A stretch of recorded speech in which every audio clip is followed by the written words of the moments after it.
Well, happy Friday, guys. It is fantastic to be back working in the workshop now. I'm loving the new area, but not only that, guys, absolutely loving the machine shop.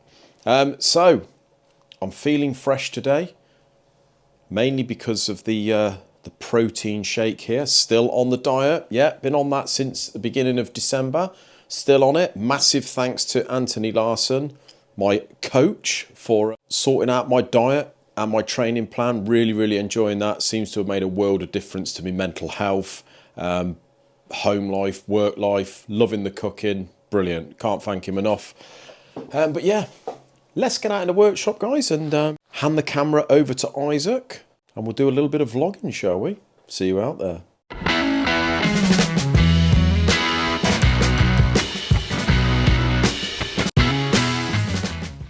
Chilling, mate. Just chilling, mate. Chilling. Chilling in my bay. In your bay. Bay. Big old bay. Sporting the hat. Do Yeah. apologise, everyone, again. But it is cold out there, isn't it? Very cold. Not that I'm out there. I'm just in here today. Heater's working fine. And with the walls now, you noticed it seems to be very warm in each area. Yeah. It is better. So, what am I doing here? They look like pistons. They are V8. So this is the V8 that we've bored the block, faced the block, Yeah. all ready to go. Customer's building it. We've had to grind the crank. So we've got to balance the crank assembly now, or get it balanced by CTM Performance. So what I'm doing before I send the V8s to CTM, I just balance the pistons. You've done the rods. Yeah, did the rods a couple of weeks ago. We've sized the rods, or checked the sizes. I don't know what they were like. Yeah, I think so, yeah. And you've balanced them end for end. Yeah.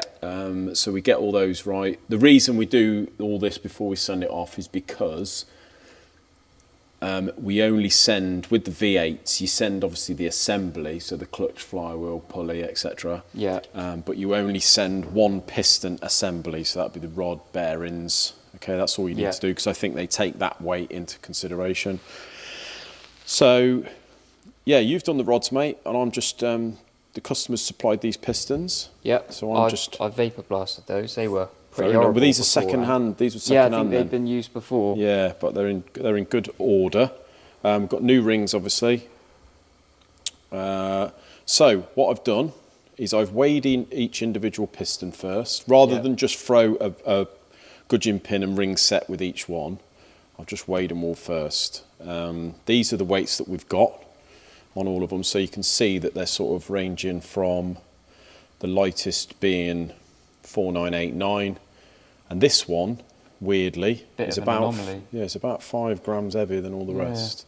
They're all pretty exact, the rest of them, aren't they? Yeah. So what I've done here is, first of all, before I weigh the rings, I've gapped the rings. Okay, the all control ring and the centre ring are good. The gaps are good for that because it's a 3.5 inch bore, and obviously we want to run on the safe side about 5 thou per inch. Yeah.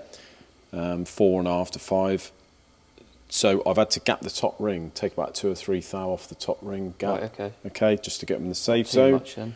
Not too bad. So we've done that, and then I've weighed the ring. What I normally do is weigh each ring set, and these are the weights here. So I've got, heaviest is 38.2, and the lightest is about 37.6. So there's not a lot in it. No. I know this seems a bit finicky. You don't really have to do. You could just chuck a set with the pistons, but what I normally do is put the lightest set with the heaviest piston, and then you haven't got to take too much out of that piston, in theory.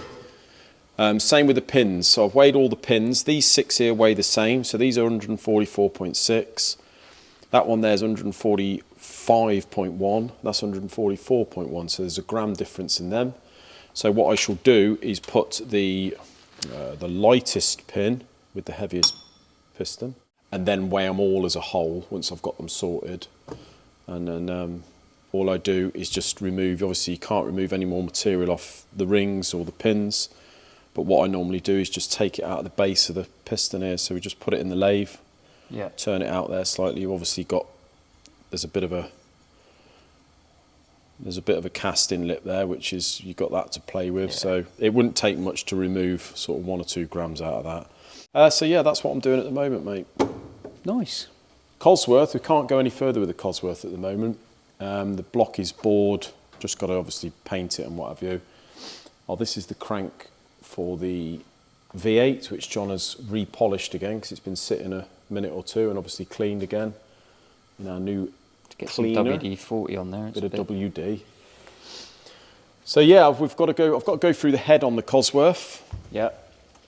But we're still waiting for the crank. It's going to be 2 or 3 weeks. New crankshaft, and then we can get that one all together. I think I've got most of the bits now. Got all the new bits in there, the bearings and what have you. Lovely. So yeah, this is. We've had another engine come in today.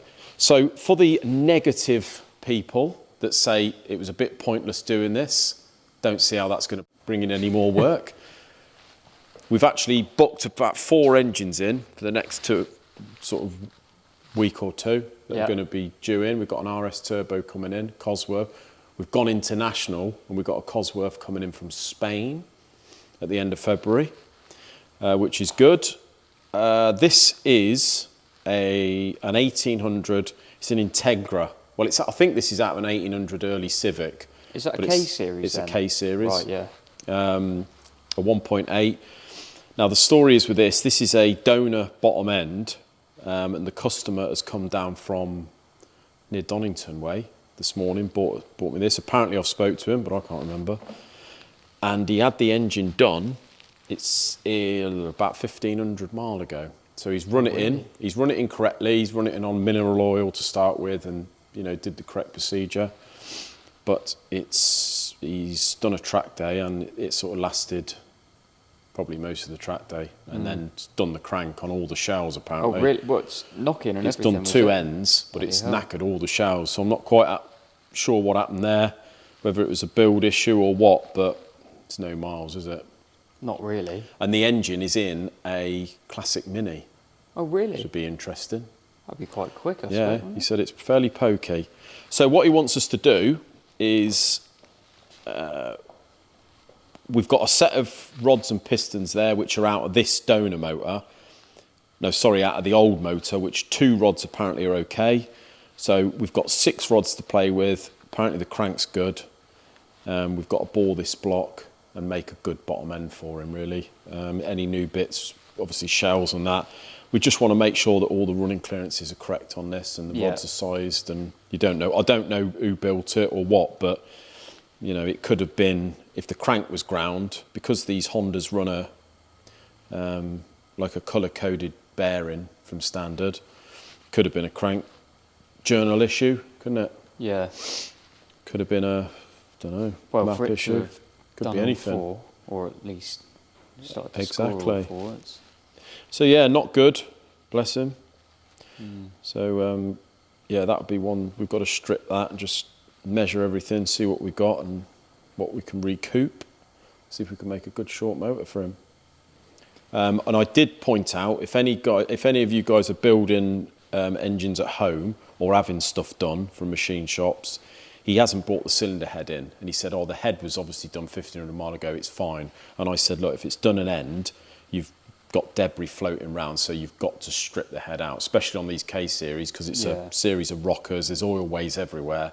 Strip the thing right out and clean it, because you don't want that crap. You've only got a bit of crap stuck in an oil gallery, and it's going to be wasted exercise, and totally wasted. So just bear that in mind. If it's done an end, you're going to have to strip the thing completely, whether you do anything with it or not. So I'm about to start the Mercedes. All the new bits, which I've got to rebore the block, got to face it, clean it all up.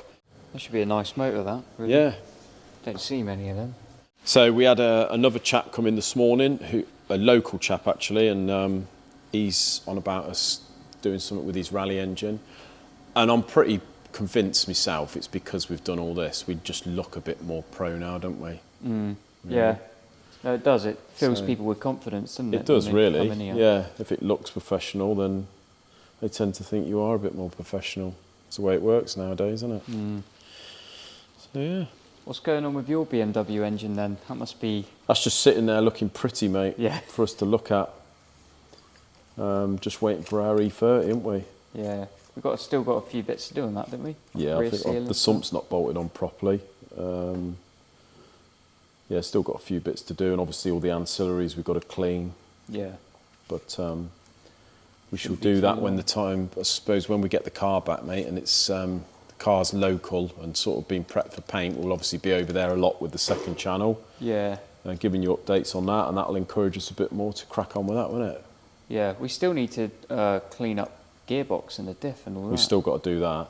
I have ordered for the diff, because the diff has got a sort of what they call like a one-ear brace that braces to the chassis to stop it from twisting. I've ordered a second mount. Very smart. Yeah, so, but that apparently is just all bolt on. So it bolts to the chassis, bolts to the front of the plate. Nice. But we'll take that plate off, have a look inside, make sure it all functions all right. Apparently it did. It worked perfect. We'll paint the casing, blast the rear casing so it all looks new, innit? Lovely. Clean the bullshit the gearbox up, as they say. Isn't it? Yeah. And then, yeah, won't be too long, mate, hopefully. No. Be nice to get it done for at least the end of the summer, wouldn't it? I think it surely should be before then. Well, it's whether the painter pulls his finger out, isn't it? We're going to be waiting on him, aren't we? And we've got to order the wheels. Yeah. So realistically, Wayne Great Tricks, who's bringing us his Nissan engine, he's kindly going to bring us a set of wheels for us to try on the car. Lovely. And then we'll know the correct offset and etc. And we can just order, if they're right, we just order that size with the centre lot hubs. Well, at least you've got a rough done. idea of what is nearly right if it's... Yeah, and they're going to be 2.5 months. So say if it was the end of this, it's going to be April, isn't it, before we even get the wheels. So it'd be nice to get it done by the end of the spring. That'd be fantastic. When's Goodwood? That's what I want to know. I don't know when Goodwood is. Get it done by Goodwood. Get it over to Goodwood. Get it over to Goodwood. Yeah, I don't know, mate. Be nice for us to go to Goodwood anyway, wouldn't it, this year? Yeah. Yeah. Go and rent a motorhome and make a weekend of it. Have a nice weekend I think so. Take Ray with us. Yeah, he loves it. He loves it. So yeah, plenty of things on this year, mate. Yeah. Get that kit car done first, I think. Definitely. Get out on track. Need to get that back, don't we? Kit car. It's the enthusiasm, though, isn't it? Really, we've had a lot going on, haven't we? Got to get the effort for it. Yeah. Okay, guys. So the Cosworth is all cleaned up now, clean within an inch of its life, completely blown out there, and we have given it a good lick of the old gloss black, the Cosworth or Pinto gloss black, looking absolutely fantastic. You can see that is ready now for the new crankshaft, which is hopefully going to arrive, guys, in the next 2 weeks, 3 weeks maybe. But what have I done here? So the K-Series Honda is on the engine stand. You can see it looking rather grotty. So the first thing we're going to do is strip that out, get all the bits in the wash and give it a thorough clean. We're probably going to end up vapor blasting the cylinder block and all the engine components. First thing is we're going to be measuring the components, make sure that crankshaft is okay, because that will be the main thing. Then we have got, if it needs rods, I would have thought if the crank's all right, the rods should be okay, but we've got another 2 rods out of the old set to go and to play with anyway. If we can get away with using those in a new set of rings, that'd be ideal. It means that we can bore this block to 0.5 over and we haven't got to buy new pistons, basically. So yeah, looking forward to presenting the guy with a nice fresh bottom end that is hopefully going to last him more than 1 track day. But yeah, obviously we don't get to see these K-Series Hondas very much, guys, and there's a reason for that. 1 is because they're pretty reliable, and 2 because if we ever do get to see them, they're because of the way they rev, they're usually too far gone, and that's the reason this guy's bought a short motor, because it's just battered the crankshaft on the old one, which obviously being an alley block probably ain't going to do that any good. So yeah, looking forward to doing that, guys. Now if we just go over to my bay over here to have a look at the Rover V8 bits. So we've got the crankshaft all polished up there. John's freshened up, give it a little coat of WD just to stop it from corroding again. Obviously Isaac's done sized and balanced the con rods there. Now, all the piston assemblies have been balanced now, so they all weigh 681 on the nose. So what I've done is, like I said, gone with the lightest pins and the lightest ring set on the heaviest pistons. You don't have to do that, guys. That's just how anal I am really when I do it. Just that little bit extra time. It means that you haven't got to start taking quite a lot off the heaviest piston to get them all to match up. So you see what I've done is I take it off the base here, so just out the base anywhere you can. So you stick it in the lathe, just turn a bit out, so probably 5 thou out of that diameter on the heaviest ones, and we're down to 681. Now I have a bit of a confession to make. If you're all worrying a little bit as to why one piston was about 5 or 6 grams heavier than the rest, there was a reason for that. Isaac forgot to tell me there was about 2 inches of old middle rings stuck in the groove. So by the time we got that out, this piston was actually the lightest. So I would have noticed that anyway, because what I do is before they go off to be balanced, I'll put all the rings on the pistons. So as they are second-hand rings, I normally use an old ring to clean out all the grooves and make sure that those new rings sit back as far as they can into the grooves. So I would have obviously noticed it then, but I think he just got sidetracked and didn't manage to get that out, because if they've been sitting, what happens is the corrosion builds up on the cast iron ring and it just sort of fluffs up in the aluminium. They can be a little bit of a bugger to get out. So that was the reason, guys. But they're all done now, so I'm going to get all these boxed up and get them off to Charlie at CTM Performance to be balanced. But that is it for another video, guys. Thanks ever so much for watching. We will see you on Monday. Have a great weekend.